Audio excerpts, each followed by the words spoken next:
Hey guys, it's Julian McKenzie here of the Chris Johnston Show, letting you know that the SDPN will be participating in the Get Real Virtual 5K fundraiser to support Rainbow Railroad. Rainbow Railroad is a Canadian charitable organization that helps lesbian, gay, bisexual, transgender, and queer individuals escape violence and persecution in their home countries. So your donations will create a maximum amount of impact for queer folks globally. On Friday, June 27th, we encourage you to go out and run, walk, or ride on anything that has wheels. Bikes, skateboards, scooters, rollerblades, skates, you name it. You could even push a stroller. Get creative and keep it accessible to you. You can even connect with other participants around the world by sharing a photo of yourself with the hashtag GetReal5K or Rainbow Road 5K, and great posts may be shared by Get Real on social media.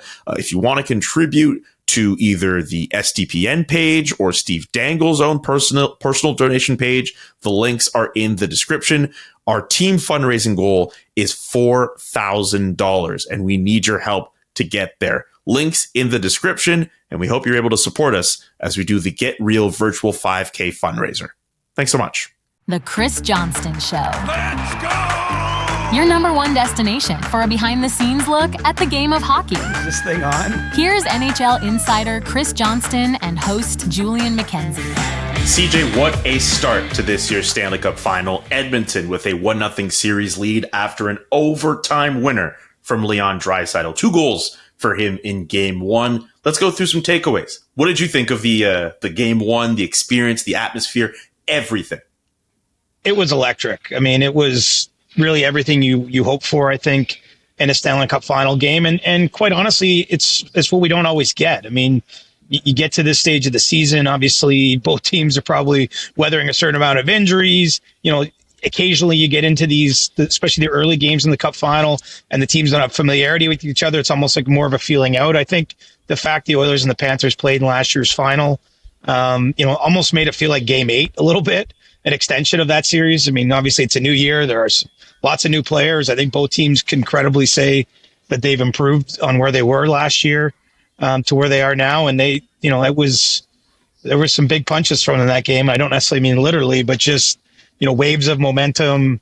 You had the decision by the Oilers to challenge for goaltender interference. I mean, that's all we'd be talking about today had the Oilers not come back and won that game, because, not only did the challenge not go their way, but they allowed another goal on the power play that followed for the incorrect challenge and gave the Panthers a lead, which normally is akin to giving the Panthers a win, because they were a team that had not blown either a first or second period lead in the playoffs until Game 1 of that final, under Paul Maurice since 2023. So, yeah, I feel like the game had everything. I mean, I can't speak highly enough about the atmosphere at Rogers Place. The final here last year was amazing too, but the fans really brought it. I still don't know what's going to happen in the series, obviously, but it feels the vibe in the city, at least right now at the outset, and with a 1-0 lead, is that it's Edmonton's time. That everything that's preceded this is going to be sort of the natural story that gets followed eventually with Leon Draisaitl and Connor McDavid lifting the Stanley Cup. And so it's a pretty celebratory atmosphere in Edmonton, and, Game 2 is on a Friday night. So I'm sure it's going to be even more of a party when that thing gets going. When you tweeted the stat courtesy of the National Hockey League that Florida was 31-0 when holding the lead at the end of the first or second in playoff games since Paul Maurice was head coach, were you worried that you jinxed the Panthers after tweeting that out? No, I don't believe in jinxes. There's certain lines that I won't cross just because I do realize that a lot of sports fans do believe in jinxes. Like if Sergei Bobrovsky had a long shutout streak, for example, I wouldn't tweet that until after it was broken. I wouldn't say, it's been 120 minutes since he allowed a goal, because when you do that, he's going to let one in 3 minutes and everyone's going to blame you for it. But no, I did not. I wasn't predicting a comeback in that moment. And if you want to know a little secret, the media at the Stanley Cup Final has what's called a game-winning goal pool. And basically all the names of the players skating in the game are put into a cup, as you know, but I'll just share for the viewers that may not realize. Mm-hmm. And you pay a certain amount of money and you pick at random a player. And so the player I happened to have in Game 1 was Sam Bennett. And so Sam Bennett was sitting on the game-winning goal entering the third period. So if anyone has any reason to believe that I was trying to jinx something, let me tell you that I had financial incentive not to jinx that moment, because had Sam Bennett finished with the game-winning goal, I would have left with a few more dollars in my wallet. So Damn. I share that story not as a feel bad for me for not winning it. It's just more context that I was not trying to will any result into the universe. I do not have a horse in this fight. Really, all I'm hoping for is that we get 6 more games that look like game 1, because I think if that's the case, we'll be talking about this as another all-timer kind of series. And I really believe this has the potential of that. You know, what goes into whether it happens or not, of course, is how close it stays. Does it end up being a long series or a short series? And do we get lots of tight, tense games where each play matters? A puck over the glass penalty decides it. You had the goaltender interference review. You have an overtime winner. I mean, there's just so many elements of that game. I mean, to me, that's, if you're introducing them to playoff hockey and you brought them into the building last night and they don't know much about the sport, I mean, that'd be a pretty good sales pitch to give to someone that you're trying to convince to say, hey, like my sport. It's pretty awesome.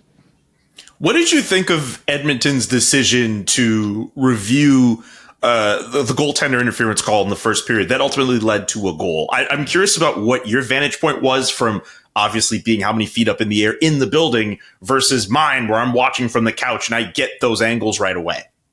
So in real time, I didn't see the contact with Kulak that appeared to knock Bennett over. You know, all I see is Sam Bennett on top of Stuart Skinner, or beside him, essentially. And Stuart Skinner, of course, motioning with his hands. You know, I asked Skinner about this after the game. He said, I just couldn't make a save there. And so my initial gut reaction, of course, was this looks like one that could come back. You know, upon seeing the reviews and being able to look at it in the cold light of day, I can say that, you know, I can understand how the NHL got there. I mean, look, part of this, if that isn't Sam Bennett, I think it might be a different conversation for some people. I mean, he's the sort of player that makes a living in the hardest areas of the ice. He's been around a lot of goal creases in his lifetime, had some contact with goaltenders that you might remember. And so, you know, I think that might cloud some of the view. But the one thing I'll say is if you're hit from behind and you're on skates, when you think about it, you're going to fall backwards. Like there's nowhere, it's not like there's not a ledge to grab to make sure you don't fall over. And so, you know, he was clearly in the white ice where that contact happened and he fell into the blue, but he did that with contact from an Oilers defenseman. And so I do think it's kind of a black and white call in a sense. And I'll say this too. You have to remember the NHL Situation Room, which is on location here for the games at the Cup final. They have to see a lot to overturn what the referees see in real time, right? And in this case, both Francis Chiron and Wes McCauley, the referees in game 1, you know, saw that contact and identified it. So essentially the Situation Room was looking at video to see if there was anything more compelling to overrule that call. And they didn't find that they had that. So, you know, I can understand basically how the league arrived at that spot. I did think it was interesting though. You know, I asked Chris Knobloch, the Oilers coach, post game about it. And he said he'd challenge it any day, like that he sort of stands by his call there. And, you know, I think that we have to acknowledge, especially with goaltender interference, you're not going to get a uniform, everybody agrees on every decision kind of thing. And so, you know, those are huge plays. You know, the GMs went over this. They spent an entire day in March at their annual meeting going over these exact reviews because of a moment like this, because they you know, everyone was aware in the league office that you're going to get to these big games and it could decide the team's season. It could decide or play a role in deciding who wins a Stanley Cup. And so, you know, it ended up being a little bit more of a footnote because Edmonton won the game. I think if they had lost, that would have been that would have been a lot of people's story post game on Wednesday night, and then again on Thursday on the day between games. Instead, it was relegated to more of a sidebar, as we call it. But you know, it was these decisions can cost you a lot, especially in this case where the Oilers then take a penalty and Brad Marchand scores, you know, a little more than a minute and a half later, and all of a sudden what was a 1-0 deficit's a 2-1 Panthers lead, and you know, looked like they were going to be off and running at that point. I mean, like that call to essentially try to take away that goal, which goes to Sam Bennett, that swings the momentum in Florida's way, and it takes away from a really great start from Edmonton. Leon Draisaitl scores the first goal, but their defense was on display. We're seeing Connor McDavid go up and down the ice, forechecking and back-checking, getting opportunities on the penalty kill. Like, the Oilers played really well up until that goal. Yeah, and I even thought, like, you start the second period, Sam Bennett scores again to make it 3-1. At that point in the night, if you're the Oilers, you must have been looking around going like, what just happened? Because it's not like we're playing so poorly, but obviously, you allow our power play goal. There was a breakdown on the play where Bennett kind of got in alone there and did a nice job finishing that pass off. I think that a year ago, the Oilers probably don't win that game, to be honest. I really believe it's moments like this where individually they feel more comfortable. They don't immediately go into press mode. I mean, the flip side of this conversation was, it's 2 minutes into the second, you're down 3-1. I mean, you still have 38 minutes of regulation time to get back those 2 goals and to try to force overtime or perhaps even win in regulation. And so I think the Oilers situationally handled that well. They did get beaten pretty good in the second period, though. I mean, the ice was tilted, not in their favor. That's where Stuart Skinner, when we talk about individuals stepping up in that moment, his performance probably gets lost a little bit because he still allows 3 in the game. But, he played that last almost, 45 plus minutes without allowing a goal after Bennett made it 3-1. And so, that used to always be the story you heard around here about Grant Fuhrer, right? That, yeah, he didn't always, it wasn't that he was pitching shutouts every night, but he was really good at not allowing the next goal when his team, needed him to hold the fort. And that's, I think, a lot of what you saw from Stuart Skinner in the opening game. And, one thing Skinner said post-game, Julian, I don't know if you caught this, but he said when they brought the cup out last year before game 1, he said, I got all googly-eyed. And he said, it actually kind of knocked his focus off balance. And then they did it again before game 1 this year. And he's like, now I've seen it before. And he felt like emotionally completely different in the game 1 of this series compared to last year's series. And I thought that was interesting. I think he's not alone with that. I mean, most of the Edmonton players, you got some new faces, Kasperi Kapanen and John Klingberg, Bud Coles, and there's a few new guys that were part of that team last year, but the main core was here, and they've kind of been through all this, whether it's the media day, whether the hoopla leading up to the game, seeing the cup on the ice, all those types of things are a little bit more normal. And I think that does give Edmonton a chance to put its best game forward, and that's what we saw after they got behind. They just stuck with it. I mean, they were a little fortunate. I thought the Arvidsson goal to get back to 3-2 was one Bobrovsky would probably like back. But Edmonton stuck with it in the third period. They really brought a strong push. Ekholm ties it, and then they get the one power play in overtime, and Draisaitl finishes it. So, I mean, that was textbook. And I think the other thing about the Oilers that has to be said, and it's not just their superstars, Julian, although that's a huge part of it. They're a team that knows they can score, right? Like, I don't think they have as many doubts about being able to come back. We've seen them come back repeatedly in these playoffs. I think that they have a lot of confidence even when they get behind, because the one thing they do well is put the puck in the net. And, there's other aspects of their game that are good, but I think what makes them great is, some of the depth they have. And on a night when you get goals from Arvidsson and Ekholm, Kasperi Kapanen, I mentioned, had 2 assists in that game. They got a lot of secondary performances, and then Draisaitl has the 2 goals. I mean, you add that all together, and it's 1-0 Edmonton. I think both of these teams, and you can say that for just about any team that wins the cup, but both of these teams have scoring depth to die for. You have elite players at the top of your lineup who are able to score goals for you in a pinch if you need, and you have unsung heroes down the lineup who will provide that scoring if you need. Kasperi Kapanen, who got plucked off waivers in November, is scoring big goals for the Edmonton Oilers this postseason, as an example. You're right. The Oilers are getting goals from everywhere. Mattias Ekholm has been in and out of the lineup for months, and he has points in the 2 playoff games he's played, including the game-tying goal yesterday. The Oilers particularly, they have benefited off of the scoring they've been getting up and down the lineup, and that's without Zach Hyman, who won't play in this final. You want to know a cool story that's kind of apropos of nothing, but it's something I dug up today. I'm writing a story for The Athletic about Kasperi Kapanen, and I phoned his dad, Sammy. And, Sammy played in one Stanley Cup final, and he's like, he was watching the game. He was watching it back home in Finland, so the wee hours of the morning. And he's like, I've seen all this before. And the reason was, when Sammy played in his final, he was a 28-year-old forward for the Carolina Hurricanes in 2002. He had 2 assists in game 1 of that series. Carolina won the game in overtime. Kasperi Kapanen today, a 28-year-old forward for the Edmonton Oilers. He has 2 assists in game 1, 2 shots on goal, the same of his dad. The game that Sammy Kapanen played was on June 4th, 2002. The game last night was June 4th, 2025, exactly 23 years to the day later. Sammy just said it was scary, kind of all the parallels he's seeing. And obviously he's hoping the story does not continue to mirror that as it goes forward, because his Hurricanes lost the next 4 games to Detroit after they won game 1 of that final back in 2002. You know, Kasperi's trying to be the first member of his family. It's a very famous hockey family back in Finland, but to put his name on the Stanley Cup. And, you know, Sammy said he actually had a lot of regrets about that final. He was, at the time, a scoring winger. He played with Ron Francis and Jeff O'Neill on that Hurricanes team. And, you know, he'd suffered an injury during that season. And he said in the playoffs, he just wasn't quite on his best game. And he got really wrapped up in, like, how he wasn't producing offense. And he said he didn't feel like he put his best foot forward in that Stanley Cup final. And, you know, what he says he loves seeing from Kasperi right now is he says he feels like his game is growing with each period, like his confidence.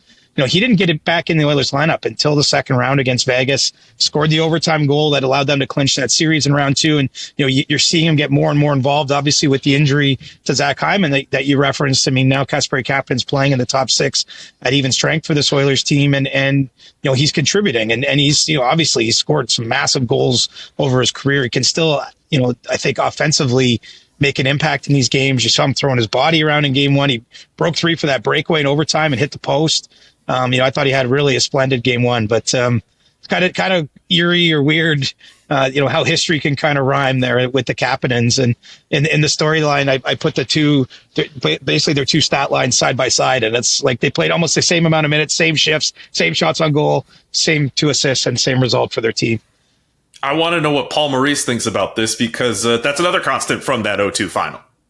Good memory by you. And Sammy Kapanen said Paul was one of his favorite coaches he had during his NHL career. He actually said, hey, if you see him, tell him I was asking for him. I really like that guy. So, you know, I'm sure I'll see him. I'm not sure if I'll get a chance to chat with him one-on-one. But yeah, it's cool. I mean, this is what I love about the Stanley Cup final is, you know, this is the crowning achievement of a lot of these guys' careers, right? And it is a time for their family. I mean, even Leon Draisaitl, his parents were sitting behind the net. He scored the overtime winner into last night. And so, you know, he said and he's like, my parents, you know, sacrificed a lot for my career, time, money, all those sorts of things. He's like, and to score that goal in front of them, he said it's almost hard to put words to it. But he was just glad that they had quite literally almost a front row seat to his game winning goal and the celebration that he had there in the corner with his teammates. So, you know, you start to feel how close it gets. You get to, you know, we're into June now, man. Like it's at most there are 6 games left in the season for everybody right now, and potentially even less than that. And so, you know, there's so many great little stories to be found and told. And, you know, that's why it's such a pleasure to be here reporting on the series and, you know, interacting with these guys, watching it all unfold. Seeing that game 1 go down the way that it did, and seeing the Oilers get a lead, which they did not get at all in the final last year. After that, pretty much the entire time, just sitting back and processing that game 1, I just thought Florida's going to find a way to win game 2, because it seems as if at almost any point when they've looked down in the playoffs, they find a way to come back and play well. I expect them to tie this series and bring that advantage back for game 3 in Florida. What say you? You know, I'm not as confident as you, but I'll say this: even if they go down 0-2, I'm not counting them out, you know, because I've lived it this spring, you know, covering them in the second round against Toronto. They were down 2-0 in that series, going home, and you know, they never wavered. I think it's not just that they came back in that series that impressed me. It's the way their demeanor didn't shift, the way their confidence wasn't shaken at all by what was unfolding. And remember, those first 2 games in Toronto really didn't go well. I mean, the Panthers had a comeback in game 1. I think it ended up being a 5-4 game, but it was a night where they were down like 4-1 in the game, and they really dug a hole there, and Toronto looked good in game 2. They looked like a different team. So, you know, it's a long way of saying when you've won as much as the Panthers have won over the last few years, I don't think they'll get rattled. But I mean, they know that they got a real challenge on their hands, because this is the best team that they've faced, and it's the best team the Oilers have faced. I mean, that's the way, again, it's supposed to be when you get to the Cup final, but there's no Cinderella run here, right? Like, these are 2 elite teams, that really can handle their business and know what they're doing, and they're both fighting for the same thing, man. And so, you know, I think really I'm going to not count Florida out, I guess, until, you know, if they got down 3-0, I might be starting to wonder. But even then, we saw last year there was a 3-0 hole race with these 2 teams. So, you know, I just think it's going to be a really tense back and forth series. So I'm with you in the sense it would not surprise me if it was 1-1, but, you know, whether it's 1-1 or 0-2, for the Panthers side of things. I think they're still going to go home and put their a good foot forward here and when they get to game 3. Anything else you'd like to discuss from the final that I didn't ask you in terms of takeaways, whether stuff you've heard from post-game, stuff you heard or saw while watching the game, anything you want to bring up? No, I enjoyed the pizza at the first intermission. That was pretty good. I'm trying to remember you know what? Edmonton has like an underrated food setup for intermissions. Oh man, they got a lot of candy. Yes, they do. A lot of candy. Yes, they do. I had a few licorices last night and a slice of pizza. I wish I was there now. Can I ask you an Alexander Barkov question? Can I ask you a Barkov question? Go to town, man. I don't know what. I actually don't know what's coming. Okay. I have to ask this because producer Drew asked me about it, and I need to ask you about this.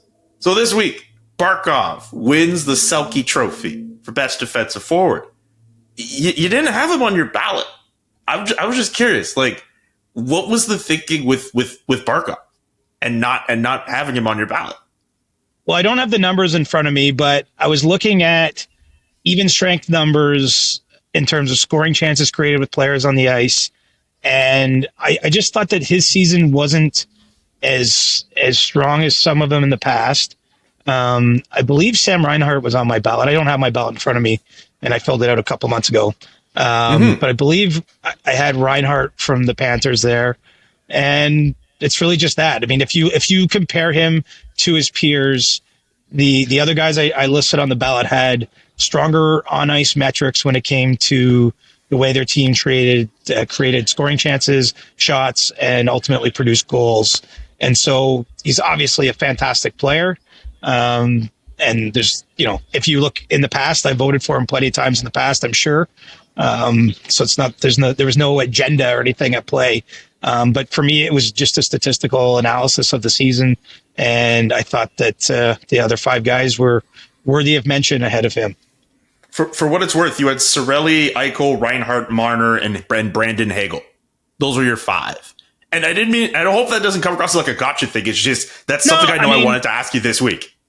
Look, it doesn't, I'll say this, when it's the Stanley Cup final and the guy's a first line forward and he's back in his 3rd straight final and it gets announced, like, I understand. You're like, he's better than all those players or whatever. But in the moment, you're really just looking at the season. Of course, I considered him. It's not like I didn't forget about the guy who's basically the modern version of, Patrice Bergeron or what have you. And look, I realize a lot of people are going to second guess me, but if you want, I didn't know you were going to spring this on me, but I don't have the exact numbers in front of me, but I'm happy sharing my work down the line. No, I figured you would, because I know with that stuff you're very honest about. And again, not a gotcha thing. It's just, I know you were going to answer that question well. So I'm glad we have that. I don't know. I mean, people might not be satisfied with the answer. I mean, you can vote just on reputation, or you can look at, you're looking for empirical data to back up any of the decisions I made on my ballot. It's not just that one. And you can never go wrong with having Alexander Barkov on your ballot, I don't think. So, I mean, look, I don't view it as a bad thing that I'm not trying to identify what I think the majority of people are going to do. I'm just trying to make the best decision with the data available. Yeah, I didn't vote Barkov as number 1 on mine for what it's worth. I think in terms of some of the data you had too, like I liked Cirelli for the Selke, to be honest. I thought in terms of how he defended high danger chances, I thought he was deserving of that. So I had him 1 on my ballot. Like I'm in the same camp as you. I don't think Barkov, I mean, you're never going to go wrong with having him as the number 1 guy for the defensive forward of the year, but I thought this belonged to somebody else. We had the same number 1 guy. There you go. And look, I mean, if you thought he was the right guy to win, you still got your wish. I mean, the beauty about this, I can't remember the number of voters, but it's about 190, give or take. No one voter influences the other. Like, there's room for what I would call noise in the ballots, meaning that you might be able to go through and go like, how did this guy get a 5th place vote? But I'm like, my argument would be, if you don't agree with that, I mean, it's only 1 vote. Look how many different players on that list got at least a vote. It was a huge number. And so, I think ultimately we identify the right choice because we have such a volume of people with different backgrounds, opinions that talk to different people in the game. and you're just trying to get it right. I mean, it's a bit thankless at times, but I'm just doing my best like anybody else. As we all are. Anyway, let's move on to the annual State of the NHL. You heard from Gary Bettman this week, and he went through a bunch of different topics, particularly the CBA. We're still waiting on an official announcement where there will be that peace and resolution between the NHL and the NHLPA. What are we hearing on that? It sounds like, well, they're going to have meetings during this Cup final because there are so many days between some of the games. There's lots of opportunity for the sides to meet. Obviously, the NHLPA has people on site here in Edmonton, as does the NHL, the senior leadership. So they're still hammering away at it. What I expect is a little what I've said before. I mean, there's no doubt this is getting done and getting done early. It doesn't sound like there's going to be anything that I would classify as significant changes to the economic system of the league. There's certainly going to be tweaks. And a lot of that stuff is still being worked through. It's not yet, I've been able to get firm idea, and it might be because it's not completely determined how long this agreement will be. I think there's varying viewpoints on, sometimes even a shorter agreement might seem, oh, that's not good because they're going to have to do it again. But I mean, it does leave the sides open the opportunity to make more significant changes as time goes on. You're not as locked in. But basically it sounds like everything's going as well as it possibly could be on that front. And, until the lawyers have signed off on everything and everybody's in agreement on the key and principal points, there's nothing to announce there. But, I was kind of been prepared to say that it's probably coming in June. Might not be during this final, might not be till afterwards, but no one can say that for sure because they could have a meeting today and the final things, hurdles get ironed out and the deal's done, and I'm sure they'll announce it in pretty, quick succession once that happens. But, it's great news for the industry. One thing that Bill Daly had acknowledged to our colleague Pierre Lebrun is that there will be a mechanism in this new deal to address sort of what we'll call the LTIR issue, with some sort of almost like a salary cap in the playoffs with your roster. I don't know exactly how that's going to work, but that was something Marty Walsh, and Ron Hainsey, who spoke on behalf of the NHLPA before game one, that they acknowledged is the case because Bill, their counterpart, had already said so in an article. And one thing we know that isn't going to be in there, which was a little bit buzzy before the game and before the series, is that there's going to be no new rule put in to address, the income tax, basically imbalances between teams, between markets. There's kind of a viewpoint out there, I guess, with 6 straight years we've had a team from Florida, a no income tax state, in the Stanley Cup final, that maybe they've gained some advantage through this, that they have more players signing for less money than they might elsewhere, and it's allowed them to build better teams. Both the NHL and NHLPA leadership couldn't have been more unequivocal that they actually just see this as more of a cycle than anything. Ron Hainsey, on behalf of the NHLPA, pointed out, look at the 12-year period from 2008 to 2020. He mentioned you had teams like Boston and Pittsburgh and Los Angeles, Chicago, the Bruins as teams that were dominant in that era. And he went through and listed a bunch of their star players and said, look, Bergeron and Marchand and Chara could have earned more money if they left Boston, but instead they signed with the Bruins. They signed on an internal cap structure, essentially. So they didn't just try to maximize the exact amount of money they could make. They were, trying to fit in and help the Bruins build a winner. That team had a lot of success. Went to multiple finals. And so, I think that's kind of interesting. We don't yet really know everything that's in the new CBA, but we know one thing that won't be is one of these hot button issues. I don't know where you fall on that. If you feel strongly that it should be addressed, or you think it's just, where do you land there, my friend? It's just, I don't know. People weren't saying this when Florida couldn't win a playoff series for 20-something years, and good management takes over. They make a good series of trades and free agent acquisitions, and now everyone complains about them taking advantage of the system. That's how I feel about it.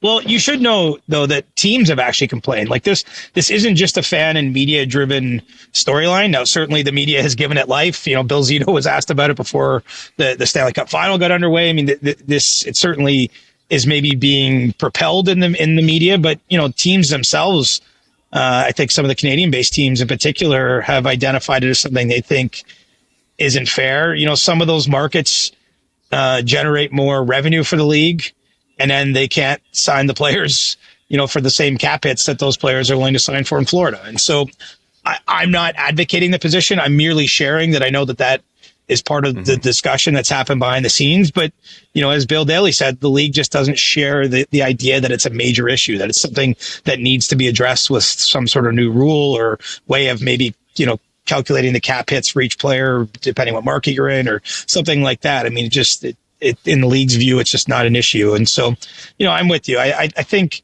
we almost have to let cycles play out. I mean, lots of teams get good for sort of 10-year periods. Some of the really good ones stay good for 15 years, but it tends to be that teams rise and fall. Right. And I'm old enough like yourself to remember that when Chicago and LA and we're playing in the Western Conference Final for multiple years. We're in the Cup Finals, won those Stanley Cups. I mean, Chicago's nowhere near the playoffs at this point, right? I mean, and so lots of factors go into that. And, certainly players have all kinds of different reasons beyond tax reasons that they choose, a certain market or team in free agency. And so I think that's always going to be the case. And maybe if this happens for 20 years where only teams in no state income tax places are basically reaching the Cup final or building the best teams, maybe something has to be done. But even then, I don't buy it. And let's face it, we're moving into an era now where the cap is going to take some meaningful jumps. Not every team will be a cap team. I mean, that's like, we can already get ahead of the next thing people are going to complain about is like, oh, it's unfair. These 5 teams spend the cap and no one else does. We're probably not too far from that conversation, believe it or not. I mean, I think once the cap crests 100 million, I think in 3 years' time, it's supposed to be about 113 million. I mean, you're not going to have 30 teams spending to the ceiling when it's 113 million. So, it's going to be more of a have and have nots league than it's been already. And so that's probably the next thing everyone's going to be whining about. And, be better. You got to make good decisions. What's the story of the Panthers? Like Bill Zito, since he's taken over, is look at the guys he's found on waivers, the trades he's made, as you mentioned, like it's just good roster management. And they just keep finding guys that maybe need a second opportunity, whether I'm looking at Nate Schmidt, who I thought had a really good game one. He was bought out in Winnipeg this time last year, and they signed him on a cheap deal. And the guy becomes a regular on a team back in its 3rd straight Cup final. Like they seem to be able to target guys that can help them lower in the lineup. And then obviously they've locked up their stars and done a really nice job managing their team. Much like I think Tampa's made a whole bunch of smart decisions. I know it's been a couple years now since they've had a long playoff run, but the story of those teams to me isn't built solely around income tax. It's, front office is operating at a higher level than a lot of their peers. I mean, the same as Vegas, right? I mean, a lot of the same things get brought up there, weather, income tax, blah, blah, blah, blah, blah. But ultimately, that's a front office that makes more good decisions than bad ones. And that's why they've had so many kicks at the can and chances to win. I mean, Edmonton deserves some credit for some of the decisions they've done as well. I think, but also at the same time, they do have 2 generational talents on their team, but that plays a huge role in why they've been able to get players to play around them as well, too. Like, I don't know. I just think every team has their advantages and disadvantages with the markets and the composition of their rosters. And you just have to play with the cards that you're dealt with. If you're going to make it more fair for everybody, what does that look like? Are we getting a luxury tax situation in the future? I'm very curious to know what that looks like. And I hope that it would be something that is genuinely fair to everyone. But I don't really have a lot of time for people who complain about positives that have turned into positives in the last 3, 4, 5 years that were not seen as such for 20 years before. Here. I don't even need to add on that. You've summed up my thoughts pretty succinctly there too.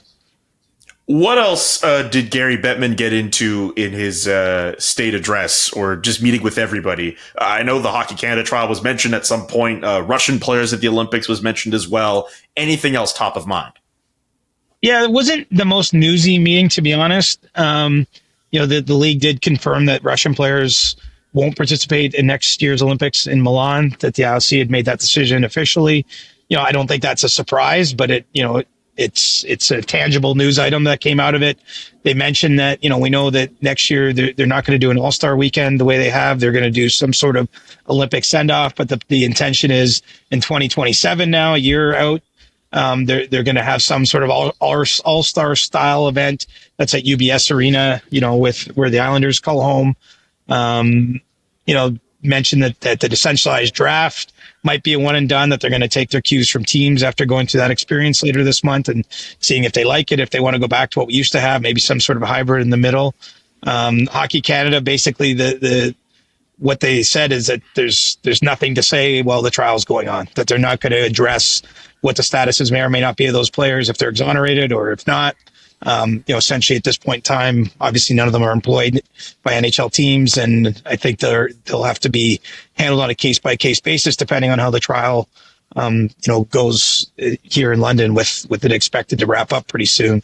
So, I would say it was a pretty standard availability. I mean, the biggest thing in the industry right now is that CBA extension, and the fact that they didn't have anything to announce, they're not quite across the finish line yet, kind of holds up any grand, pronouncements made at this podium that I'm sitting at right now. Well, we know when that CBA extension gets announced, we'll be right on that, among other things. But yes, a lot of great stuff from that presser, which you can read about at The Athletic for sure. Let's go through some other news and notes around the league. Some coaching vacancies being filled in Boston, announced Thursday morning. Marco Sturm, the new head coach over there, replacing Joe Sacco. Dan Muse is the new head coach in Pittsburgh for the Penguins. What do you think of those two coaches getting those particular gigs? Well, Marco Sturm obviously played for the Bruins. Has been on this path with being in the American Hockey League, also being an NHL assistant before now. And I think both teams, they're kind of in transitional phases, right? I mean, I don't know if the Bruins would call it a full-scale rebuild because, there was a lot of talk at their end-of-season availabilities with Don Sweeney about trying to get back to the playoffs here in short order, even though, they sold off some of their more veteran talent at this year's deadline. But with a coach like Sturm, I think it makes sense for a team that's going to get younger, because you ideally want, first of all, someone that connects with those players, but also that can kind of grow with them too into the role. And I think you have the same sort of thing with Dan Muse in Pittsburgh, where he's getting his first head coaching job. Guy in his 40s. He's been an assistant in Nashville and with the Rangers before. He's run successful specialty teams in the past, but the Penguins are going to be a team that continues to turn over its roster and is getting younger and younger and younger. And so I think in both cases, the organizations were looking to identify sort of the next wave of talent. Everyone's looking for a Spencer Carberry nowadays, right? Because Spencer's had so much success in Washington, could even win the Jack Adams Award as coach of the year this year with the work he's done with the Capitals in short period of time. And so, I think it's good for the industry when you're getting new head coaches, when it's not just, sort of recycled names out there. And, there was a pretty competitive and long list of people in the mix for these jobs. But, ultimately they land on those two guys. And now every bench in the league is full again after pretty eventful offseason on the coaching front.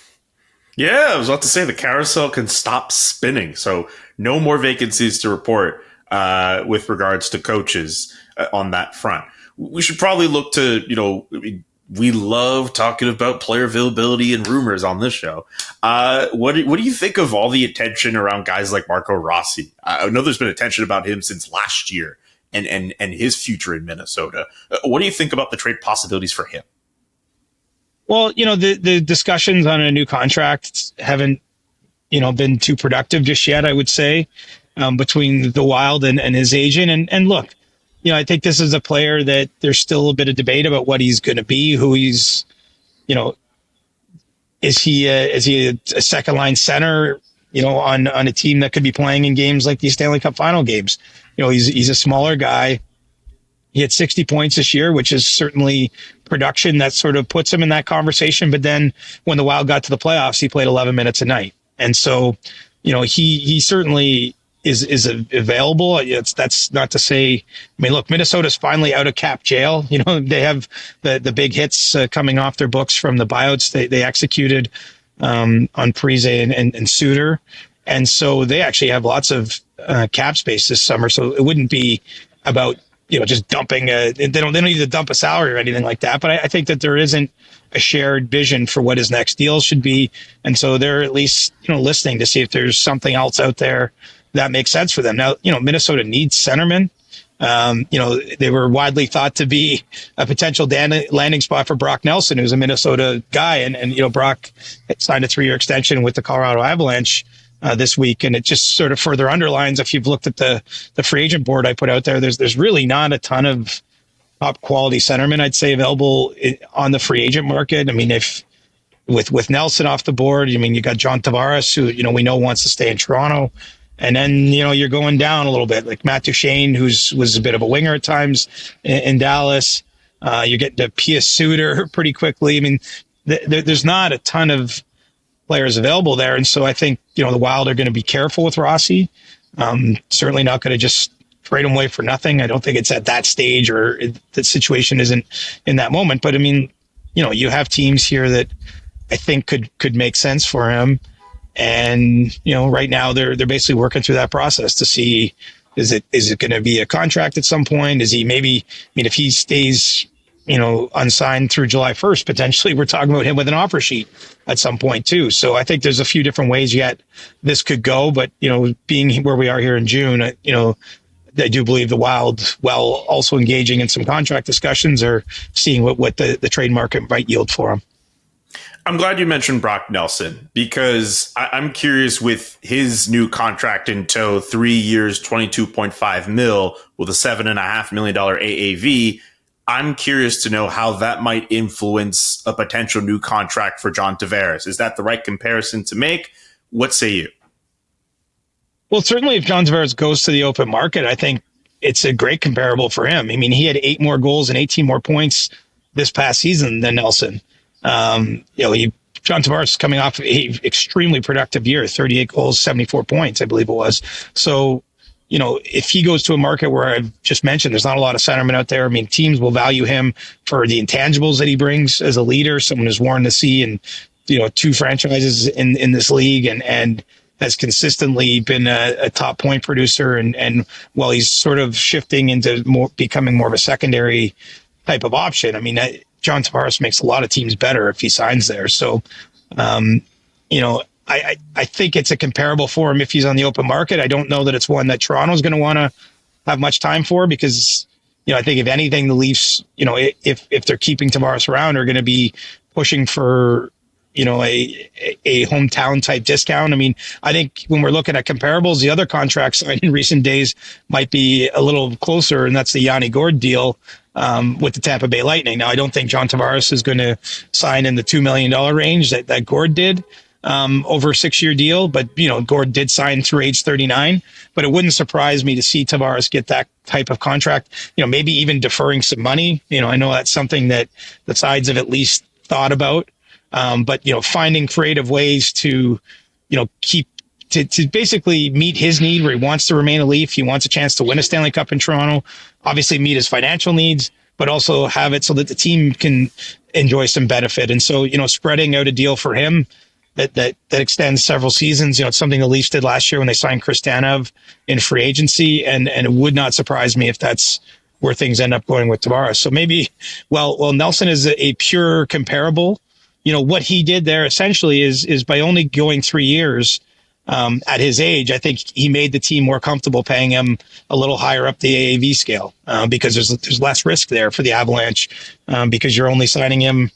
I don't know Brock's age off the top of my head. I think his age 32, 33, 34 seasons, or 33, 34, 35. But point being, you're not signing him until he's 40 at top dollar. So, there's got to be some give and take in all these negotiations, and different players and teams, prioritize different things. But, it was a little bit of a surprise, I'd say, that Colorado signed him, not because he's a bad player, but it didn't feel like the best fit after the trade deadline. Certainly, Brock struggled to score a little bit in the playoffs for the Avalanche, but, at the same time, sometimes it takes a little while, right? I mean, he had played in Long Island his entire career. I mean, if anything, when I'm watching Brad Marchand in these playoffs, what's amazing to me is how quickly he's found, his best self in a new environment, right? Like a totally new team, new city, after 16 years in Boston. If anything, with Brock Nelson's experience, or maybe it didn't happen right away, is more the norm.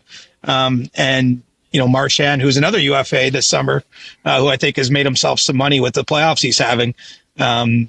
It's tougher to go somewhere immediately and be yourself, but that's what Marchand's been able to do.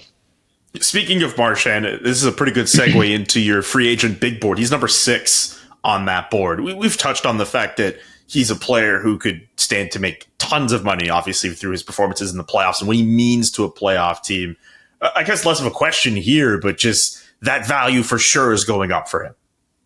100%. And this is, I think, the best measure of where this guy's at is he's 37, Julian.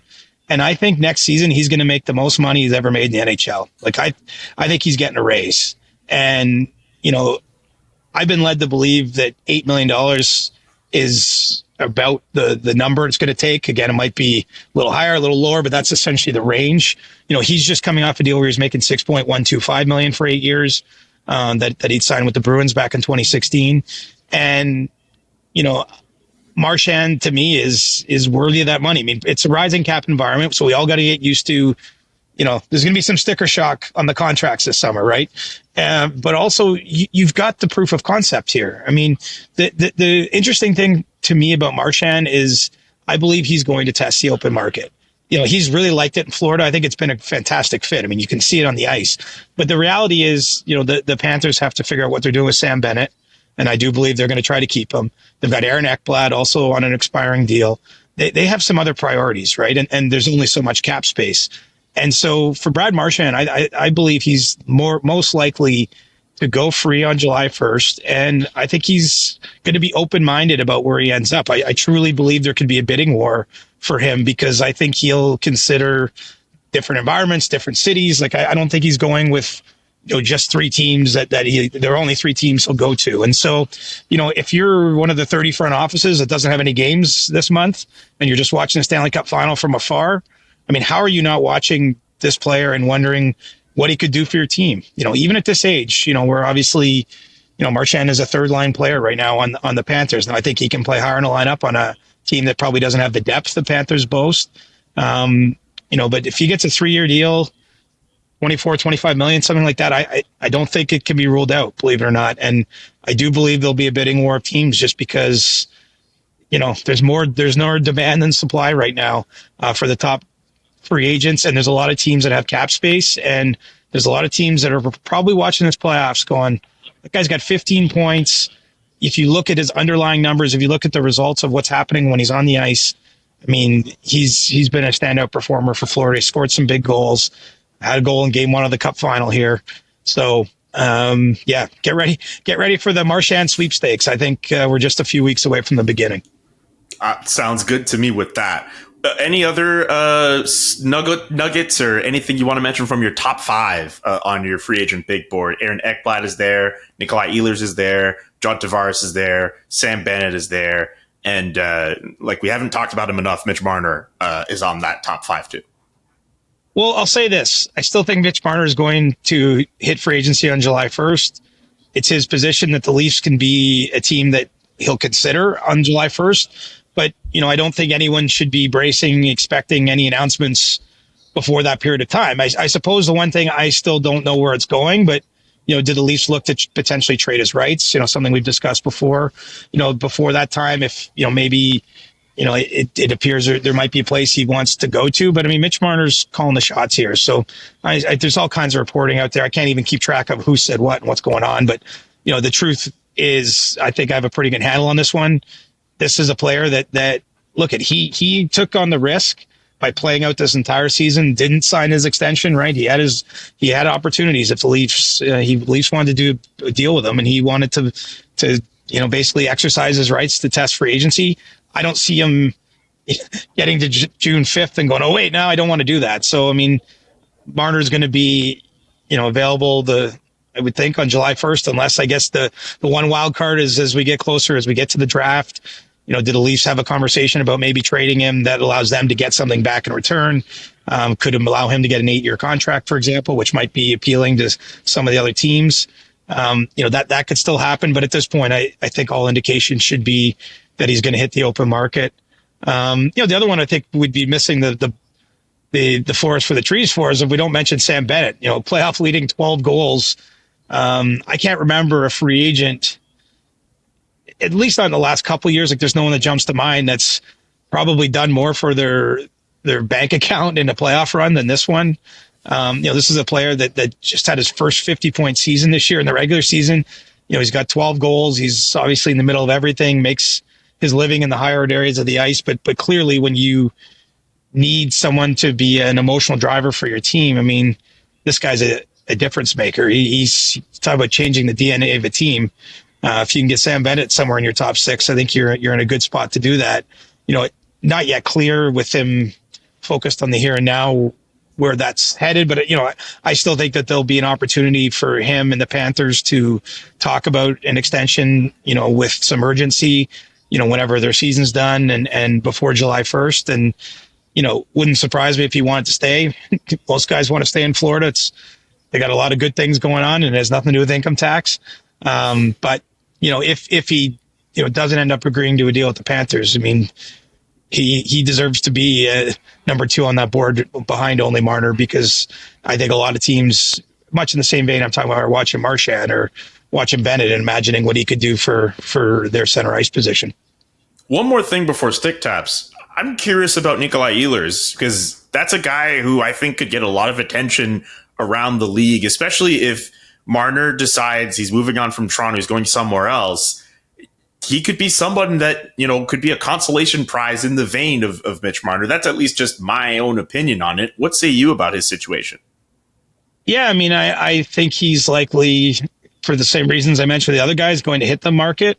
The Jets had said they wanted to make him a Jet for life, but, I think it's a pretty appealing possibility for him to go elsewhere. And there's all sorts of teams, whether it's the Chicagos or Carolinas. I mean, I think there's going to be a lot of teams in the market for offense where I think he could make a lot of sense for, and so, yeah, I think he's gonna get a raise and he's gonna have, I think, a fair number of suitors when it really comes time to make that call. But, at this point, I haven't heard that he's made 100% the decision to move forward with free agency. But I mean, it feels like that's where it's headed. I think, he's going to, want to see what's out there for him on the market. And he's earned his right. I wonder if we're at this spot where we're going to see more and more NHL free agents do this just now with money being pumped back into the system. And, I could see this being a trend where maybe we get a little bit more of a push towards free agency, because obviously, if anything, most NHL players opt to sign long-term where they are for the security and for the comfort of that situation. Okay. And with that, it's time for stick taps. Do you have a stick tap? I mean, it could be a cross check, but you're prone to giving out more stick taps than cross checks. Yeah, it might be a first for the show, but I'm going to give my stick tap to you, my friend. Wow. And we haven't talked about it on the show, but you've got a book coming out. And I would encourage everyone to go look up Black Aces, Julian's book. It's available for pre-order right now. And, pretty obviously massive accomplishment for you I can't even imagine when your job is to write, as is mine, to then do a side hustle where you have to write that many words. So I'm just impressed that you had the discipline to see that project through. I'm sure you're feeling grateful now that you can, the idea of getting it in your hands, getting it on your bookshelf, and getting it out there in the people's hands. So congratulations, buddy. And I'm looking forward to giving it a read when I get a chance to get my hands on a copy. Thank you, man. That means a lot coming from you. Black Aces comes out February 3rd, 2026. It's a book I put together on just some profiles on iconic moments from Black hockey players and people. And you can pre-order it wherever you get your books, particularly from Indigo, Amazon, or select independent bookstores in your local market. So thank you, CJ. It's a clever title, by the way. Did you have much say in the title, or how does that process go? I don't know how that works. I give my literary agent Brian Wood credit for Black Aces. He actually came up with that one. I give him credit for that one. He came up with it. It was pretty good. Thank you, Brian. Thank you, CJ, and thank you to everyone who has pre-ordered so far. And yes, Amazon, Indigo, wherever you can order books, you can pre-order Black Aces right now, and we'll definitely be I'll definitely be promoting it between now and February. I wish I had a stick tap that said, "Hey, you know what? It's for you because you did something cool." I know it's going to come up. Instead, I'll give it to Sean Monahan, who won the Bill Masterton Memorial Trophy. Was announced on Thursday. Given out to the player who shows perseverance. Obviously, we know what he went through playing in Columbus this season. He hoped to play with his teammate Johnny Gaudreau. We know what happened with him, unfortunately. And the fact that he was still able to have a productive season, helping Columbus to nearly make the playoffs. And if you haven't seen it already, the NHL shared the video of him being surprised by Meredith Gaudreau, the wife of the late Johnny Gaudreau, with the trophy. Just really, really good stuff in terms of surprising Sean and a really good moment for him. And I understand all the emotions are there, but it was really special to see him win that award. Hear, hear. I had him number one on my ballot, so don't come for me for that one, internet. Yeah, no, I gotta say this too. Like I felt like I really wasn't trying to do any gotcha stuff with the Barkov stuff. I know you have receipts for that type of stuff, but I wanted to ask you about that. I'm sorry. No problem. No, don't be sorry, dude. It's your job to ask questions. My job to answer them. Hey, man, that's what we do here on the CJ Show. Speaking of questions, get your questions in now for Ask CJ on Monday. We'll answer as many as we can, whether over X, Blue Sky, or on Discord. Thank you so much for your time. Subscribe to the podcast if you haven't done so already, and we'll talk to you all next week with more coverage of this year's Stanley Cup Final. Great work as always, Siege. Thank you, bud. Peace. The Chris Johnston Show. Follow Chris on Twitter @ReporterChris and follow Julian @JKA McKenzie. The Chris Johnston Show.